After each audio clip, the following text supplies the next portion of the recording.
Okay, start करते हैं economics. और इकोनॉमिक्स में हम लोग पढ़ रहे थे शेयर मार्केट। शेयर मार्केट के बारे में हम लोगों ने लास्ट लेक्चर में लाइव इंट्राडे ट्रेडिंग कैसे होती है इसके बारे में समझ लिया था। कैसे सेल करना है, कब सेल करना है, कब एंट्री करनी है, कब एंट्री नहीं करनी है, ये सब चीज के बारे में हम लोगों ने इंट्राडे ट्रेडिंग जो लाइव हमने किया था उसमें देख लिया था। ठीक है, जैसा कि मैंने बताया था ट्रेडिंग 4 तरीके का होता है, तो उसमें हमने 2 तरीके का ट्रेडिंग समझ लिया, डिलीवरी और इंट्राडे। याद है क्या कौन कौन सा होता है ट्रेडिंग?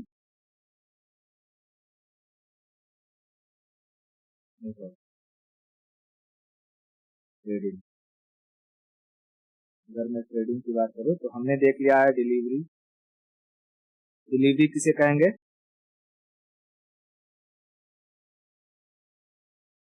हाँ, एक दिन खरीद करके जब मन करे तब बेच दो, उसे डिलीवरी कहेंगे। इंट्राडे किसे कहेंगे? हाँ, उसी दिन खरीद के उसी दिन बेच देना इंट्राडे कहलाता है। तीसरा होता है फ्यूचर और चौथा होता है ऑप्शन। अब ये दोनों बहुत ही आसान सी है। जो सारा का सारा सिस्टम, जो सारा का सारा मैकेनिज्म हमने इंट्राडे में देखा, जो टेक्निकल एनालिसिस इंट्रा में डे में देखा, जो कैंडलस्टिक चार्ट इंट्राडे के लिए एप्लीकेबल था, वो सब कुछ फ्यूचर एंड ऑप्शन के लिए भी एप्लीकेबल होगा। बस फर्क कितना है पता है? इंट्राडे में हम लोग अपने मन के हिसाब से शेयर खरीदते हैं। अगर मेरे पास पैसा है तो 10 शेयर खरीद लिया, 20 शेयर खरीद लिया, 100 शेयर खरीद लिया। जितना अपने पैसे के अकॉर्डिंग हम लोग शेयर खरीदते और बेचते हैं। लेकिन जब हम फ्यूचर ट्रेडिंग करते हैं तो देखो नाम से क्या पता चल रहा है कि किसी भी स्टॉक का हमें फ्यूचर प्रेडिक्ट करना है कि वो जैसे कि आज जब मार्केट ओपन होगा, ठीक है, मैंने मान लो कि टाटा स्टील मैंने प्रेडिक्ट किया कि कल का जो क्लोजिंग प्राइस है टाटा स्टील का अगर 100 रुपए है, तो आज जब मार्केट ओपन होगा तो मैं क्या करूंगा, इसे ये 110 पर जाएगा। मेरा मानना है कि इसका प्राइस बढ़ेगा। समझ आ रहा है क्या? इसका प्राइस बढ़ेगा, प्राइस बढ़ेगा घटेगा ये चीज मैंने देखा नहीं है, बट मैं क्या कर रहा हूँ, फ्यूचर प्रेडिक्ट कर रहा हूँ, है ना? हाँ, तो एक चीज हो गई कि तुम प्राइस बढ़ने का फ्यूचर प्रेडिक्ट करो, या दूसरा तुम कह सकते हो कि नहीं, कुछ ना कुछ ऐसा घपला हुआ है या कोई ना कोई ऐसी न्यूज तुमने सुना जिससे पता चला कि जो कल का क्लोजिंग था अब वो घट करके 90 हो जाएगा। यानी तुमने एक और प्रिडिक्शन करी कि टाटा स्टील का जो प्राइस है वो बढ़ेगा नहीं घटेगा, है ना? तुम किसी भी स्टॉक को लेकर के 2 प्रिडिक्शन कर सकते हो। कौन कौन से? या तो उसका प्राइस बढ़ेगा या तो उसका प्राइस घटेगा। समझ में आया? तो देखो अभी मैं दिखाऊंगा सर फ्यूचर कहाँ होता है। तो जो फ्यूचर होता है ना, फ्यूचर किसी भी स्टॉक का फ्यूचर, अगर मैं बात करूं कि टाटा स्टील, तो यहाँ पर लिखोगे तुम टाटा स्टील और फ्यूचर, उसके सामने फ्यूचर। तो इस फ्यूचर का ना एक एक्सपायरी डेट होता है, एक्सपायरी डेट। ठीक है, जैसे तुम्हें फ्यूचर तुम इंट्राडे के लिए भी कर सकते हो, जैसे आज खरीदे हो फ्यूचर को तो आज ही बेच भी दो, लेकिन इसका एक एक्सपायरी डेट होता है। और वो एक्सपायरी डेट हर महीने के लास्ट जो ये होता है थर्सडे, मंथ का लास्ट थर्सडे, ठीक है, THRUSDAY, थर्सडे, ये इसका एक्सपायरी डेट होता है कि तुमने एक बार खरीदा फ्यूचर तो तुम लास्ट थर्सडे तक बेच सकते हो, उसके बाद तुम्हें वापस से खरीदना होगा। ठीक है, हाँ, किसी महीने का लास्ट थर्सडे फ्यूचर का क्या होता है, एक्सपायरी डेट होता है। समझा? और इस फ्यूचर में हम लोग अपने मन से शेयर को नहीं खरीद सकते, हमें कंपनी ने जो अलॉटमेंट दिया उसमें लॉट के हिसाब से खरीदना पड़ता है। जैसे कि टाटा ने कहा कि भाई तुम्हें अगर खरीदना है तो हमारा, अभी मैं दिखाऊंगा, अभी टाटा का एक लॉट जो है वो 100 शेयर का है, ऐसा मैं बता रहा हूँ, अभी देखेंगे कितने का है। तो तुम अगर कम से कम खरीदोगे, कितना शेयर खरीदोगे, 100 शेयर। और तुम्हें अगर और अधिक खरीदना है तो तुम 2 लॉट खरीदोगे। 2 लॉट का मतलब कितना हो जाएगा शेयर, 200 शेयर। ठीक है, और पैसा है तो तुम खरीद लो, 3 लॉट खरीदोगे, 3 लॉट का मतलब 300 शेयर। अब देखो, क्योंकि ये शेयर्स हम लोग लॉट में खरीद रहे हैं, तो इसीलिए इस टाइम पर जो शेयर की वैल्यू रहती है वो हमें बहुत कम में मिलती है। जैसे अगर हम मार्केट प्राइस देखेंगे, मान लो मार्केट प्राइस शेयर का चल रहा है 100 रुपए, तो जब हम लॉट में खरीदेंगे ना, तो वो हमें हो सकता है मिल जाए 50 रुपए पर, ठीक है, या 60 रुपए पर शेयर। ऐसा पूरा एक लॉट नहीं 50 रुपए का, समझा रहा क्या? अगर मार्केट प्राइस पर शेयर 100 रुपए चल रहा है, तो जब मैं फ्यूचर खरीदूंगा तो मुझे हो सकता है 50 रुपए पर शेयर पर मिल जाए या 60 रुपए पर शेयर पर मिल जाए, लेकिन कम दाम पर मिलेगा, ठीक है, समझ में आया? फ्यूचर क्या है? Same intraday trading, delivery trading कहो, जो कहना है कह लो। अगर इसको इंट्राडे में करोगे तो फ्यूचर इंट्राडे हो जाएगा, और कुछ दिन बाद अगर तुम बेचना चाहोगे तो क्या हो जाएगा? फ्यूचर डिलीवरी हो जाएगा। समझ में आया क्या? अब देखो, ये जो फ्यूचर होता है ना, फ्यूचर के लिए जो स्टॉक होते हैं, हर कंपनी अपना स्टॉक फ्यूचर के लिए नहीं अवेलेबल करवाता है, ठीक है। कुछ कुछ ही कंपनी है जो अपना स्टॉक फ्यूचर के लिए अवेलेबल करवाती हैं, तो हमें हमारे जो डीमेट अकाउंट होता है उस पर दिख जाता है, ठीक है। और दूसरी चीज, जो फ्यूचर्स होता है ना, ये इंडेक्सेस के ऊपर भी मतलब कि अवेलेबल होता है।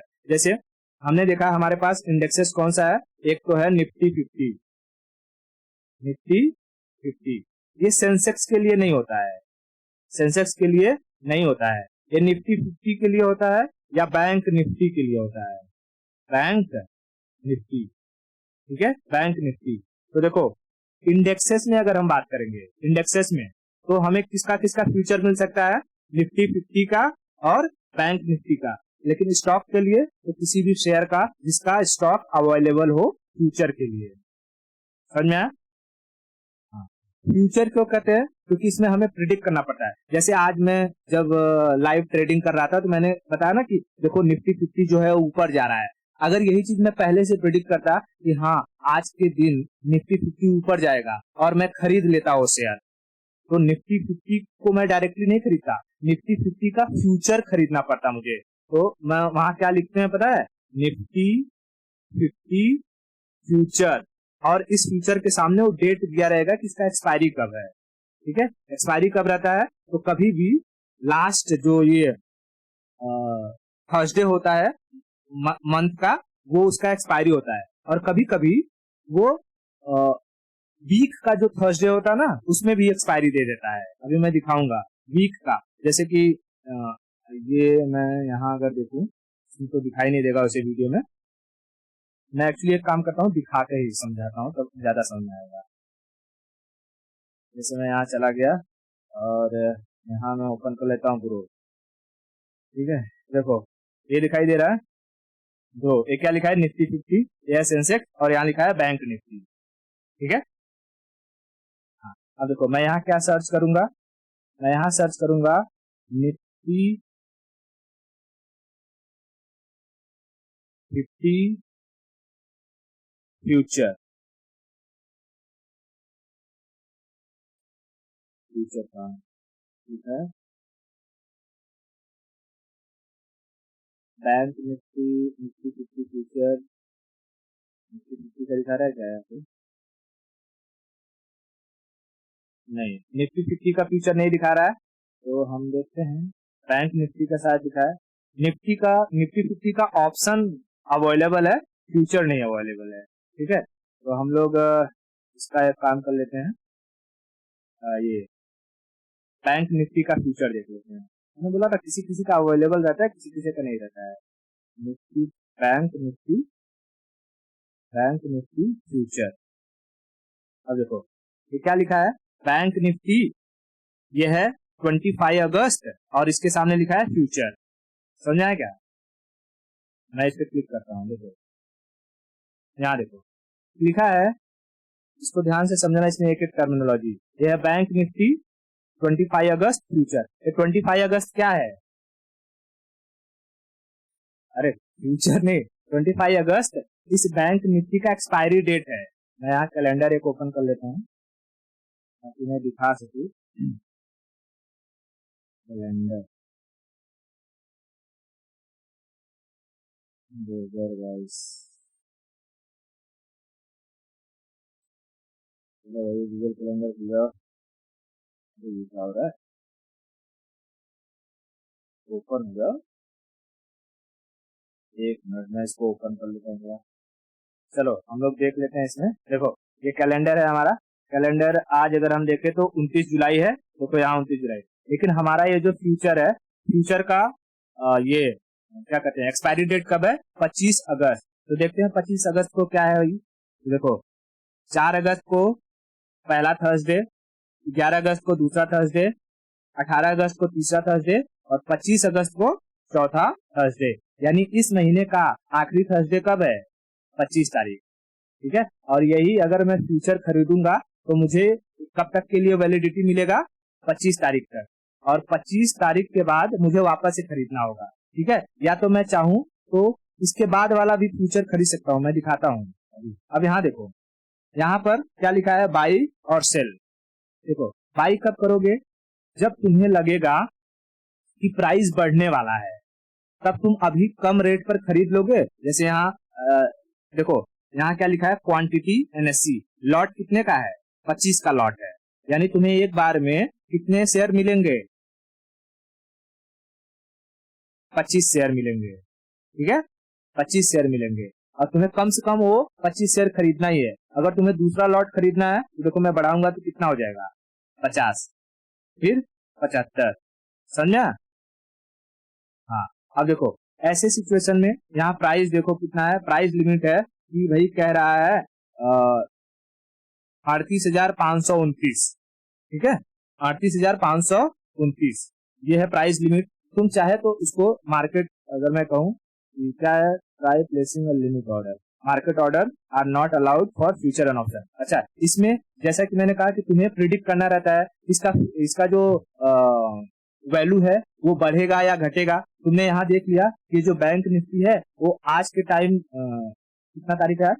आज है 29 तारीख को 37,590 चल रहा है। और तुम्हें लग रहा है कि आने वाले 1-2 महीने में ये 38,000 या 39,000 या 40,000 हो जाएगा। तो तुम उसके अकॉर्डिंग अपना यहाँ पर प्राइस लिमिट सेट कर दो और फिर क्या खरीद सकते हो? ये लॉट खरीद लो। और जैसे ही तुम्हारा टारगेट अचीव हो जाए तुम उसको बेच दो। समझ में आया? बहुत बढ़िया। देखो इसमें मैं पहले बाई भी कर सकता हूँ और सेल भी कर सकता हूँ। अगर मुझे लगने लगा कि ये जो फ्यूचर है, मतलब बैंक निफ्टी का फ्यूचर घटने वाला है, यानी कि फ्यूचर में मुझे ऐसा पहले प्रिडिक्ट हो गया कि इसका जो प्राइस अभी 37,590 चल रहा है ये आकर के 30,000 हो जाएगा या 32,000 हो जाएगा, तो मैं वहां पर अपना डाल दूंगा कि भाई इतना आ जाए और तब मेरा क्या हो जाए? सेल हो जाए। ठीक है।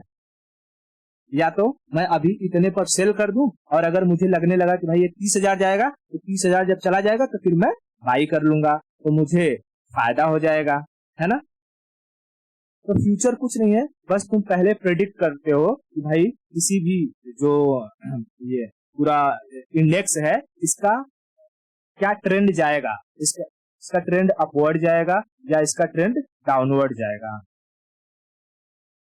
ठीक है, तो यहाँ इतना समझ में आ गया ये। अब देख, कभी भी जब ये फ्यूचर आता है ना तो इसके 3 डेट देते हैं। मैं दिखाता हूँ। जैसे मैं इस पर क्लिक करूंगा तो यहाँ देखना, एक एक दिखा रहा है बैंक निफ्टी 25 अगस्त फ्यूचर, फिर दूसरा दिखा रहा है बैंक निफ्टी 29 सितंबर फ्यूचर और बैंक निफ्टी 27 अक्टूबर फ्यूचर। ठीक है, ये हमेशा 3 फ्यूचर को दिखाता है। ये जो पहला वाला फ्यूचर रहता है, पता है पहला वाला, इसे हम लोग एक अलग नाम से जानते हैं जिसको कहते हैं कि ये ये नियर है और ये फार है, इसको ऐसे कुछ तो कहते हैं। नाम मुझे याद नहीं आ रहा है इसको। ये तो ये वाला पहला जो रहता है इसे कहते हैं हम लोग नियर मंथ। ठीक है, इसके बाद वाला जो आता है इसको कहते हैं नेक्स्ट मंथ और इसके बाद वाला जो रहता है इसको फार मंथ। हाँ, नियर जो हमारा 25 अगस्त अभी आने वाला है वो नियर मंथ है मेरा। उसके बाद जो 29 सितंबर आएगा वो नेक्स्ट मंथ का आएगा और जो 27 अक्टूबर आएगा वो मेरा फार मंथ कहलाएगा। तो मैं चाहिए तो 25 अगस्त वाला फ्यूचर खरीद सकता हूँ, 29 सितंबर वाला फ्यूचर खरीद सकता हूँ और 27 अक्टूबर वाला फ्यूचर खरीद सकता हूँ। जो चाहिए मैं वो खरीद सकता हूँ। बात समझ में आया क्या? बहुत बढ़िया। देखो ये फ्यूचर क्लियर हो रहा है कि नहीं? कोई दिक्कत इसमें? अच्छा, अब मैं इसी तरीके से मैं जरा देख लेता हूँ कि क्या मुझे टाटा का फ्यूचर मिलता है।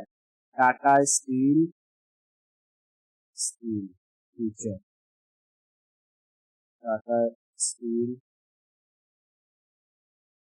हाँ देखो मिल रहा है। इसमें भी क्या दिखा रहा है, टाटा स्टील 25 अगस्त फ्यूचर, टाटा स्टील 29 सितंबर फ्यूचर, और टाटा स्टील 27 अक्टूबर फ्यूचर। अब अगर मैंने ऐसा प्रिडिक्ट किया कि भाई जो टाटा है उसकी शेयर बढ़ेगी, अभी 107 रुपए चल रहा है, आने वाले एक महीने के अंदर उसकी शेयर बहुत बढ़ेगी, तो मैं क्या करूंगा, इसका फ्यूचर खरीद लूंगा। ठीक है, इसका फ्यूचर खरीद लूंगा। देखो इसका लॉट कितने का है, 4250 का है। समझ में आ रहा है, टाटा का जो फ्यूचर का लॉट है 4250 का है। एक लॉट मुझे मतलब कम से कम इतना खरीदना होगा, और प्राइस लिमिट यहाँ पर तुम अपने हिसाब से सेट कर दो कि तुम्हें कितने पर खरीदना है। ठीक है, कभी भी ये जो फ्यूचर है ये मार्केट ऑर्डर पर सेल नहीं होता है। तुम्हें यहाँ अपने हिसाब से प्रेडिक्ट करना है और अपने हिसाब से प्राइस को डालना है कि भाई अगर तुमको लग रहा है कि प्राइस कम होगा तो तुम क्या कर दो, पहले इतने पर खरीद लो एक लिमिट डाल करके, और जब कम होगा तब बेच देना, मतलब कि कम होगा, सॉरी अभी पर बेच दो और जब कम होगा तो बाद में खरीद लेना। लेकिन अगर तुम्हें लग रहा है कि और बढ़ेगा तो इतने पर खरीद लो और जब बढ़ेगा तब बेच देना। समझना है, तो फ्यूचर में क्या हम लोग अपने हिसाब से शेयर खरीद सकते हैं? नहीं, फ्यूचर फ्यूचर क्या है, वही इंट्राडे वही डिलीवरी ट्रेडिंग है, बस उसमें हम प्रेडिक्ट करते हैं। ठीक है, अपने एनालिसिस के अकॉर्डिंग कि बढ़ेगा या घटेगा, और इसमें हम जो शेयर खरीदते हैं वो लॉट में खरीदते हैं। इतना क्लियर है क्या? फ्यूचर का ये जो लिखा रहता है टाटा स्टील 25 अगस्त फ्यूचर, ये 25 अगस्त क्या है,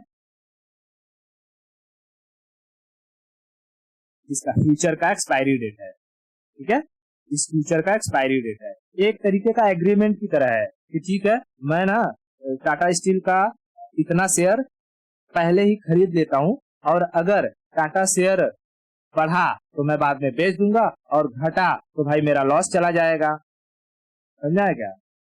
अच्छा, अगर मैं देखूं कि ये मैं 29 सितंबर करता हूँ, तो देखो 29 सितंबर जैसे किया तो यहाँ पर इसकी मार्केट वैल्यू थोड़ी सी घट गई। ठीक है, जैसे इसमें अगर मैं देखूं 25 अगस्त वाला तो ये 7 था, अब सितंबर वाला ये 8 हो जाएगा। ठीक है, अगर वैसे ही अगर मैं और करूं अक्टूबर वाला तो थोड़ा सा बढ़ गया है। समझ आ रहा है क्या? लेकिन यहाँ पर लॉट जरा एक बार देखते रहना, यहाँ 4250 का है, और 25 के लिए उतना ही 4250 का है, और सितंबर के लिए 4250 का है। बस खाली प्राइस में थोड़ा बहुत फ्लक्चुएशन हमको देखने को मिलेगा। क्लियर है ये?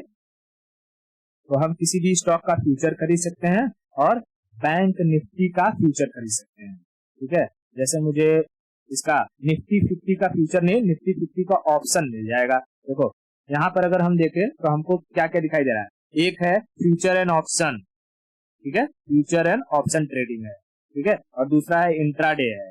तो मैं अगर फ्यूचर एंड ऑप्शन पर क्लिक करूंगा तो मुझे यहाँ दिखाई देगा ऑप्शन चैन में, जैसे निफ्टी 50 का ऑप्शन है, बैंक निफ्टी का ऑप्शन है। ठीक है, अभी इसमें समझाऊंगा कि इस ऑप्शन में और फ्यूचर में क्या फर्क है। जैसे फ्यूचर समझाया ना, ऑप्शन भी सेम वैसे ही है, बस इसमें दो वर्ड याद रखना रहता है, पीई और सीई। ठीक है, अब मैं दिखाता हूँ, जैसे कि मैं अगर निफ्टी 50 का ऑप्शन ओपन करता हूँ, ठीक है, इसमें भी मैं प्रिडिक्ट करूंगा कि आने वाले टाइम में इसका प्राइस बढ़ेगा या घटेगा। ठीक है, अब देखो इसमें ये जो है एक स्ट्राइक प्राइस है, जो मार्केट प्राइस चलते रहता है। ठीक है, मार्केट प्राइस चलते रहता है। अगर मैंने ये प्रिडिक्ट किया कि आज अगर 17,158 प्राइस है, कल ये 17,200 हो जाएगा, तो इसके बाजू में देखो यहाँ पर क्या है, ये है लॉट, 77,376 का लॉट है, और यहाँ पर है कॉल प्राइस कितना, 115 रुपया। अब देखो ये कॉल क्या होता है, कॉल मतलब अगर तुम्हें लग रहा है कि निफ्टी 50 का जो फ्यूचर है वो बढ़ेगा तो इस सीई ऑप्शन को खरीद लो। ये दो चीजें ऑप्शन में है, एक कॉल और एक पुट। ठीक है, कॉल और पुट। कॉल कॉल जो यहाँ इसमें कॉल प्राइस लिखा है, वो तुम्हारे कुछ कुछ जो एप्लीकेशन होते हैं उसमें सीई लिखा रहता है, जिसे कहते हैं कॉल यूरोपियन। क्या कहते हैं? कॉल यूरोपियन, और वहां पीई लिखा रहेगा यानी पुट यूरोपियन। ठीक है। अब जैसे अगर तुम्हें लग रहा है कि निफ्टी 50 जो है ये आने वाले कल में परसों में ये क्या होगा कि बढ़ने वाला है, तो तुम क्या खरीदोगे? कॉल यूरोपियन सीई को खरीद लो। ठीक है, क्या बाई करोगे? सीई। लेकिन अगर तुम्हें लग रहा है कि उसका प्राइस घटने वाला है, तब तुम क्या खरीदोगे? जैसे तुम्हें लग रहा है कि ये 17,158 से घट करके 17,100 पे चले जाएगा, तब तुम पुट यूरोपियन को खरीद लो, पीई को खरीद लो। समझ में आया? इसमें दो चीजें हैं, या तो तुम सीई को खरीदो या तो पीई को खरीदो। सीई मतलब कॉल यूरोपियन और पीई मतलब पुट यूरोपियन। पुट यूरोपियन कब खरीदोगे? जब तुम्हें लगेगा कि निफ्टी 50 का प्राइस घटने वाला है। और कॉल यूरोपियन कब खरीदोगे? जब तुम्हें लगेगा कि निफ्टी 50 का प्राइस बढ़ने वाला है। क्लियर? अब देखो यहाँ पर एक्सपायरी भी, इसका भी एक्सपायरी रहता है, क्योंकि ये मैंने बताया ना सेम फ्यूचर की तरह है, इसका भी एक्सपायरी यहाँ लिखा है। यहाँ एक्सपायरी क्या लिखा है? 4 अगस्त 2022। अब देखो 4 अगस्त, 11 अगस्त, 18 अगस्त, ये हर हफ्ते का लास्ट थर्सडे रहता है। ठीक है, जैसे मैं दिखाता हूँ 4 अगस्त को क्या पड़ेगा। यहाँ है 4 अगस्त को थर्सडे है, मैंने बताया, फिर 11 अगस्त को थर्सडे है, फिर 18 अगस्त को थर्सडे है, फिर 25 अगस्त को थर्सडे है। तो मैंने बताया ना कि हमें कुछ रहता है जिसमें हमें वीकली एक्सपायरी डेट मिलता है। ठीक है, तो ये जो निफ्टी 50 का अगर हम ऑप्शन देखेंगे तो उसका एक्सपायरी डेट कब है? या तो तुम 4 अगस्त वाला खरीद लो, या तो 11 अगस्त वाला खरीद लो, या तो 18 अगस्त वाला खरीद लो, 25 अगस्त वाला खरीद लो। समझ में आ रहा है क्या?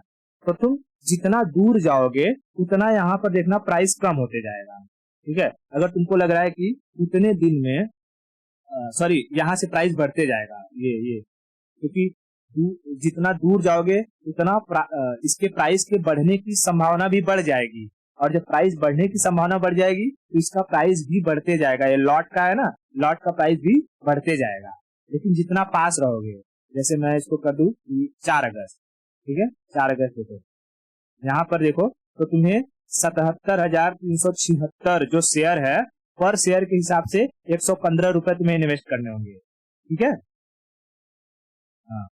अब और आगे जाता हूं तो मुझे ये शेयर धीरे धीरे कम होते हुए दिखाई दे रहे हैं। अगर मैं ये प्रिडिक्ट करूं कि भाई ये 4 अगस्त तक ना ये वैल्यू 17,158 से 17,800 चली जाएगी, 17,850 चली जाएगी। कब तक? 4 अगस्त तक ही। तब मुझे प्राइस और कम होते जाएगा। पर शेयर देखो 2 रुपए 80 पैसे, 2 रुपए 25 पैसे, 1 रुपए 95 पैसे, ये कम तो हो रहा पता है, क्योंकि इतना अधिक प्राइस बढ़ना ये भी अपने आप में मतलब एक अचंभा वाली बात है, आश्चर्य वाली बात है। समझा? अगर इतना प्राइस बढ़ जाएगा तो तुम्हें बहुत फायदा हो जाएगा, लेकिन इतना प्राइस जल्दी बढ़ता नहीं है एक दिन 2 दिन में। आज 29 तारीख है, 30, 31, 1, 2, 3, 4, एक हफ्ते में अगर इतना प्राइस बढ़ जाएगा तो हमें ये सस्ते दाम पर मिल सकता है, हम कॉल यूरोपियन को खरीद सकते हैं। उसी तरीके से अगर हमें लगने लगा नहीं अब ये और डिक्रीज होगा, तो हम इससे जितना दूर जाएंगे यहाँ पर ये देखो, उससे धीरे धीरे हमारा प्राइस घटते रहेगा। समझ आ रहा है क्या? तो ये इसे हम क्या कहते हैं? ऑप्शन क्यों कहते हैं? क्योंकि हमारे हाथ में चॉइस रहता है कि मैं कॉल खरीदूं या पुट खरीदूं। क्लियर हुआ? तो हमने क्या क्या देखा? एक फ्यूचर देखा, एक ऑप्शन देखा। फ्यूचर में भी हमें लॉट में खरीदना पड़ता है, ऑप्शन में भी हमें लॉट में खरीदना पड़ता है। लॉट में खरीदते हैं इसकी वजह से हमें शेयर की प्राइस कम में मिलती है, और जो ऑप्शन होता है, ऑप्शन का एक्सपायरी हर वीक का लास्ट जो थर्सडे होता है वो होता है, और फ्यूचर में मंथ का लास्ट थर्सडे। क्लियर? ओके। क्या हम फ्यूचर बैंक निफ्टी का फ्यूचर खरीद सकते हैं क्या? फ्यूचर, हाँ बैंक निफ्टी का फ्यूचर हम खरीद सकते हैं। ठीक है, और वैसे ही किसी स्टॉक का फ्यूचर खरीद सकते हैं ना, मैंने दिखाया ना टाटा स्टील का 2 सितंबर फ्यूचर, तो स्टॉक का भी फ्यूचर खरीद सकते हैं। इसी तरीके से मैं चाहूं तो स्टॉक का मैं ऑप्शन भी खरीद सकता हूँ। देखो मैं दिखाता हूँ अभी, जैसे मैं मान लो कि टाटा स्टील ओपन कर लिया, ठीक है, और जैसे ओपन करूंगा तो यहाँ लिखा है ऑप्शन चैन, है ना, इस पे मैं क्लिक कर देता हूँ और ये सेम वही सिचुएशन ओपन हो जाएगा। अगर मुझे लग रहा है कि भाई कल जो है टाटा जो स्टील है उसकी प्राइस बढ़ के 108 110 चली जाएगी तो मुझे इतने लॉट में खरीदना होगा और हर शेयर पर 3 रुपए के हिसाब से मुझे मतलब स्पेंड करना होगा। तो सोचो अगर मैं 6000 शेयर खरीदूंगा तो अगर 1 रुपए 2 रुपए का भी फायदा हुआ तो मुझे कितने का फायदा हो जाएगा, है कि नहीं। लेकिन ये ऑप्शन है, इसमें तुमने प्रिडिक्ट किया है कि ये 110 तक जाएगा। अगर 110 तक गया तो ही तुम्हें फायदा होगा, नहीं तो तुम्हें नुकसान होगा, समझा। और इसमें भी जो एक्सपायरी है वो क्या रहेगा, अगस्त सितंबर अक्टूबर, ठीक है। महीने का ये लास्ट रहता है, महीने का लास्ट थर्सडे है, ठीक है। हाँ, हमें इंडेक्स वाला यानी कि बैंक निफ्टी हो या निफ्टी 50 हो उसका अगर हम ऑप्शन खरीदेंगे तो उसमें हमें वीकली एक्सपायरी डेट मिल जाता है, लेकिन स्टॉक के ऑप्शन में हमें मंथली एक्सपायरी डेट मिलता है। क्लियर है, ये चीज याद रखना, ठीक है। मैं एक बार बैंक निफ्टी का भी दिखा देता हूँ। जैसे ये है बैंक निफ्टी, मैंने इस पे क्लिक किया और यहाँ लिखा हुआ है ऑप्शन चैन, ऑप्शन चैन पे चला गया और देखो यहाँ निफ्टी बैंक, इसका जो प्राइस चल रहा है अगर मुझे लग रहा है कि ये बढ़ के इतना जाएगा तो मैं क्या खरीदूंगा, कॉल, ठीक है, कॉल खरीदूंगा, कॉल, उसे सी कहते हैं, सी मतलब कॉल यूरोपियन। और अगर मुझे लगा कि प्राइस घटने वाला है तब क्या खरीदूंगा, पीई, पुट यूरोपियन, ठीक है। इसका यहाँ देख लेते हैं एक्सपायरी, इसका एक्सपायरी हर वीकली मिल जाएगा मुझे, 4, 11, 18, 25, ठीक है। ओके, और ऐसे स्टॉक का हमने देख लिया, स्टॉक का हमें जो एक्सपायरी रहता है वो मंथली मिलता है, स्टॉक का फ्यूचर का एक्सपायरी मंथली मिलता है और बैंक निफ्टी के फ्यूचर का एक्सपायरी मंथली मिलता है ना। ठीक है, इतना सारा का सारा चीज क्लियर हो गया, कोई दिक्कत इसमें नहीं, तो ठीक है। ये सारा का सारा चीज सेम हमें ऐसे ही अप्लाई करना है जैसे हम लोग इंट्राडे वगैरह पे करते हैं, ठीक है। तो फ्यूचर एंड ऑप्शन कुछ रहता नहीं है, बस इसमें लोग क्यों कहते हैं फ्यूचर एंड ऑप्शन में बहुत ज्यादा फायदा या बहुत ज्यादा घाटा हो जाएगा। यहाँ तू लॉट देख ही रही है, कितने का लॉट है, ठीक है। मतलब 6000 7000 शेयर खरीदोगे तो भाई उसी हिसाब से तुम्हारा पैसा रहेगा। अब एक पैसा 1 रुपया या 10 रुपया पर शेयर लॉस हुआ तो तुम्हें सोचो अगर तुमने 77,427 शेयर खरीदे हैं और 1 रुपया का लॉस होता है तो तुम्हें 77,427 रुपए का लॉस होगा। समझ आ रहा है क्या। और तुम इसको खरीदने के लिए लाखों रुपया तुम्हें वो स्पेंड करना पड़ता है। इसलिए फ्यूचर एंड ऑप्शन जो है ये हर कोई नहीं खरीद पाता। जो बड़े बड़े ट्रेडर्स रहते हैं जिनके पास पैसा रहता है वही लोग फ्यूचर एंड ऑप्शन में ट्रेडिंग करते हैं, ठीक है। तो हम जैसे सीखना है तो सीखने के लिए या छोटे मोटे जो मिडिल क्लास आदमी रहते हैं वो डिलीवरी ले लेते हैं, अपना थोड़ा थोड़ा पैसा 10,000 20,000 किसी कंपनी के स्टॉक में इन्वेस्ट कर देंगे या फिर इंट्राडे में अपना करके सीखते हैं, उससे कमाते हैं 100 शेयर 200 शेयर 300 शेयर खरीद करके। क्लियर, हाँ, ठीक है। तो फ्यूचर एंड ऑप्शन महंगा है, उसमें हमें लॉट में खरीदना है, घाटा हुआ तो उसी हिसाब से और प्रॉफिट हुआ तो उसी हिसाब से, ठीक है। ओके, तो हमने ये सारा देख लिया। देखो ट्रेडिंग में हमने डिलीवरी देख ली, इंट्राडे देख लिया, फ्यूचर देख लिया और ऑप्शन भी देख लिया। अब हम लोग इस लेक्चर के बाद मतलब नेक्स्ट लेक्चर में हम लोग ये देखेंगे कि फाइनेंशियल प्लानिंग कैसे की जाती है। लाइक अगर हमें इसमें नहीं जाना है शेयर मार्केट में तो हमें अपने फ्यूचर के लिए म्यूचुअल फंड में कैसे इन्वेस्ट करना चाहिए, क्या हमें बैंक में इन्वेस्ट करना चाहिए कि नहीं करना चाहिए, एफडी से ज्यादा रिटर्न कहाँ मिलता है, ठीक है। तो इन सब के बारे में हम लोग नेक्स्ट लेक्चर में देखेंगे। तो आज के लिए इतना रखते हैं, बाकी की स्टोरी हम लोग नेक्स्ट लेक्चर में देखेंगे, ठीक है।